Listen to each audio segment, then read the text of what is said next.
Suppose Rahu கேதுனுடைய தொந்தரவு இருக்குன்னு வச்சுக்கோங்களேன், வீட்டில் பார்த்து கல்யாணம் பண்ணுறாங்க அப்படின்னா அந்த வாழ்க்கை பெருசாக நிலைக்காது. ஓ, இப்போ புதன் சுக்கிரன் சேர்ந்து இருந்தாலே உங்களுக்கு காதல் திருமணம்ங்கிறது நம்ம சொல்லிடலாம்.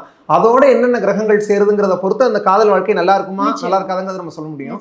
அதோட இந்தந்த கிரகங்கள் சேர்ந்தா அவங்களுக்கு காதல் வாழ்க்கை வந்து சரியா இருக்காது, அதுல நிறைய பிரச்சனைகள் வரும், ஒரு புரிதல் இருக்காது அப்படின்னா புதன் சுக்கிரனோட வேற என்ன கிரகங்கள் சேரும்போது இந்த மாதிரி பிரச்சனைகள் நடக்கும்? புதன் எடுத்துட்டோம் அப்படின்னா இதுல எங்க வந்து பவர்ஃபுல் ஆகுது, இதுக்கான இப்போ ஆட்சி வீடு எது, உச்ச வீடு எது, நீச்ச வீடு எதுன்னு பார்க்கும்போது உங்களுக்கு ராசியாவே சொல்லிடலாம், அவங்களுக்கு ரொம்ப புரியறதுக்கு ஈஸியா இருக்கும். இப்போ மிதுனம், கன்னி, அதே மாதிரி பார்த்தீங்கன்னா தனுசு, மீனம், இந்த 4 ராசிகள்ல எப்பயுமே வந்து புதன்ற கிரகம் வந்து ரொம்ப பவர்ஃபுல்லா இருக்கும். அப்போ இந்த பவர்ஃபுல்லான கிரகம் என்ன பண்ணும் அப்படின்னா, இது கூடவோ இல்லை மற்ற எந்த ராசி கட்டத்துல இருந்தாலுமே புதன்ற கிரகத்துக்கு பக்கத்துல வக்ரம்னு போட்டிருப்பாங்க.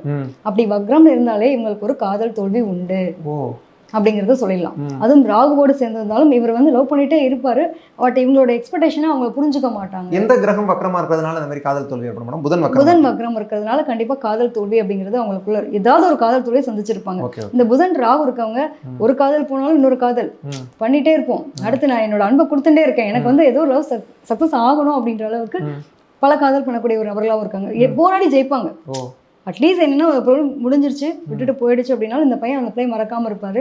ஆனாலும் வந்து போராடி கல்யாணம் பண்ணக்கூடிய சூழ்நிலைக்கு தள்ளப்படுவாங்க. சில பேருக்கு அதனுடைய மற்ற கிரகத்தினுடைய தன்மை ஏதாவது குறைபாடா இருந்தது அப்படின்னா வேற ஒரு காதல் பண்ணாலும் இவங்கெல்லாம் காதல் திருமணம் அப்படின்றதுலாம் ரொம்ப ஆர்வம் காட்டக்கூடிய நபர்களா இருக்காங்க.